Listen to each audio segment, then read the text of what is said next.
دے دو. تیار رہے. الحمدللہ رب العالمین والصلاة والسلام علی سید الانبیاء والمرسلین وعلی آلہ وصحبہ اجمعین. اما بعد، اعوذ باللہ من الشیطان الرجیم. بسم اللہ الرحمن الرحیم. وقرن فی بیوتکن لا تبرجن تبرج الجاہلیت الاولی. صدر محترم، حکام صاحبہ اور نوجوانان اسلام عزیزان حمدان اور نشین عفت مائیں اور بہنیں، آج کی اس سالانہ پروگرام میں میرا تقریر کا عنوان ہے فیشن پرستی. یہ ایک ایسا ٹاپک ہے جو میں اس موضوع کے ذریعے لڑکوں اور لڑکیوں کو اچھی طرح سے سرف ایکسل سے دھونے والی ہوں. ساتھ ہی ساتھ پیرنٹس جو اپنے بچوں پر دھیان نہیں دیتے ہیں اور بچوں کو کھلی عام چھوڑ دیتے ہیں اور بچے فلمی اسٹائل کو اپناتے ہیں اور راستے میں اسٹائمر کے مٹک مٹک کر چلتے ہیں. اب جہاں پہ ہیں آرام سے بیٹھ جائیے، انشاءاللہ آپ کو کچھ سکھا کے بھیجوں گی.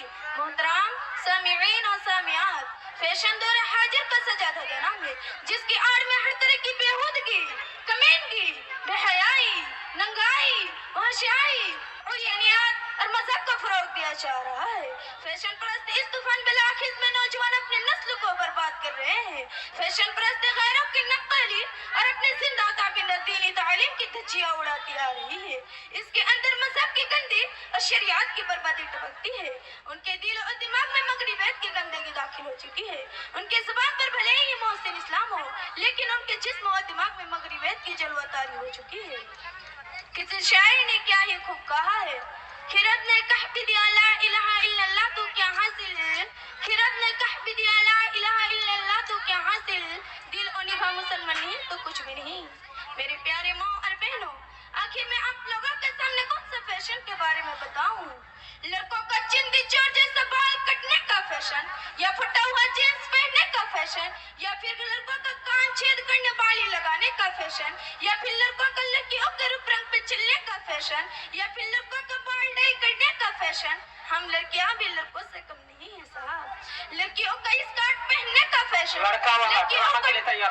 لڑکیوں کا جینس اور ٹی شرٹ پہننے کا فیشن، لڑکیوں کا بال کھل کے رستے پہ چلنے کا فیشن، لڑکیوں کا لڑکوں سے کندھا ملا کر چلنے کا فیشن. میں کون سا فیشن کے بارے میں بتاؤں؟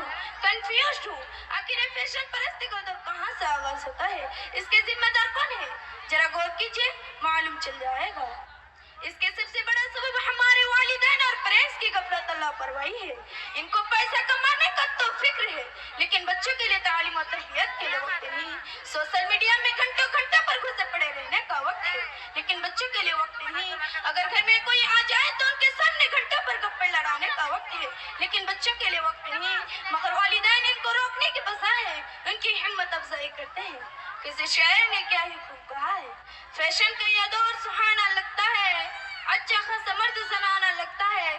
فیشن کا یہ دور سہانا لگتا ہے، اچھا خاصا مرد زنانہ لگتا ہے. پل بھر میں کیسے بدلتے ہیں نقشے، پل بھر میں کیسے بدلتے ہیں نقشے، اب تو ہر لڑکا شبانہ لگتا ہے.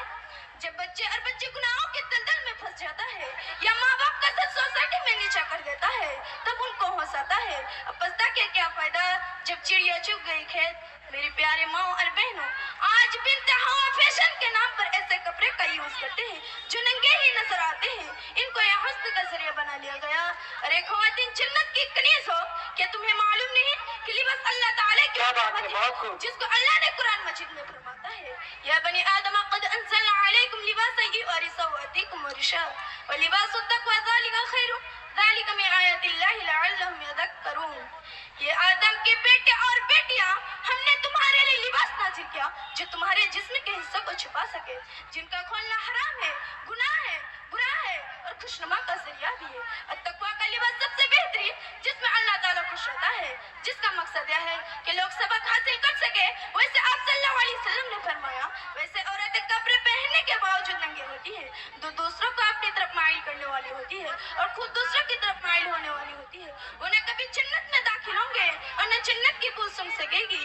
کسی شاعر نے کیا ہی خوب کہا ہے، وَزَا میں تم ہو نظارہ تو تمدن میں ہنود، وَزَا میں تم ہو نظارہ تو تمدن میں ہنود، یا مسلمان ہے جنہیں دیکھ کر شرمائے یہود.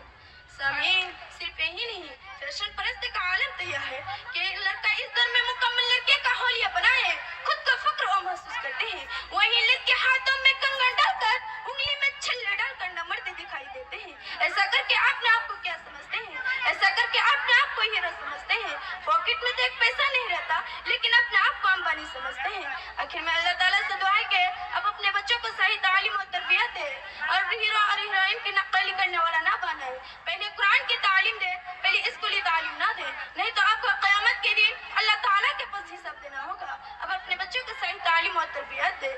آمین. وآخر دعوانا الحمدللہ رب العالمین. اب میں اپنی باتوں کو ایک شعر کے ساتھ ختم کرنا چاہتی ہوں کہ اپنے اولاد کو تعلیم تربیت دے دو, کہ اپنے اولاد کو تعلیم تربیت دے دو اور نہ پچھتاؤ گے جب وقت بڑھاپا ہوگا. السلام علیکم ورحمۃ اللہ وبرکاتہ.